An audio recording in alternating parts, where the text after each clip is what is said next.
Samtang may pasidaan ang pag-asa Visayas nga makasinati pa grabing baha sumabot ng mga adlaw ilabi na nga nagsugod ng epekto sa La Nina.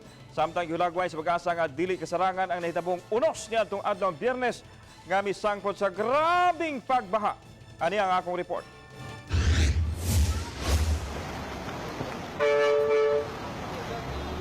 Sa video nga kuha ni Francis John, nahisama sa sapa ang kadalanan sa lawaan dakbayan sa Talisay. Lawom og kusog ang bulog sa tubig. Kabahay lang kini sa mga dapit nga gibahaan ni atong Biyernes gumikan sa pagpanugdo og kilat mugna sa Intertropical Convergence Zone kon ITCZ.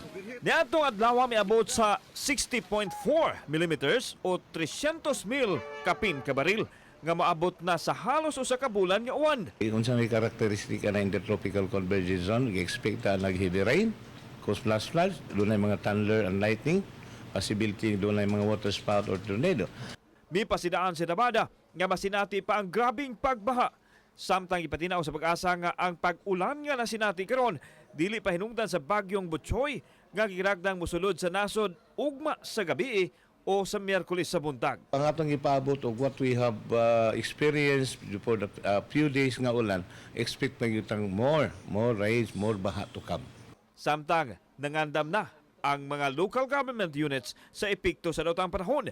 Lakip na ang Mandawi City, diin siyam ka mga barangay ang ilang gibantayan. Our instruction is to err on the side of caution, no?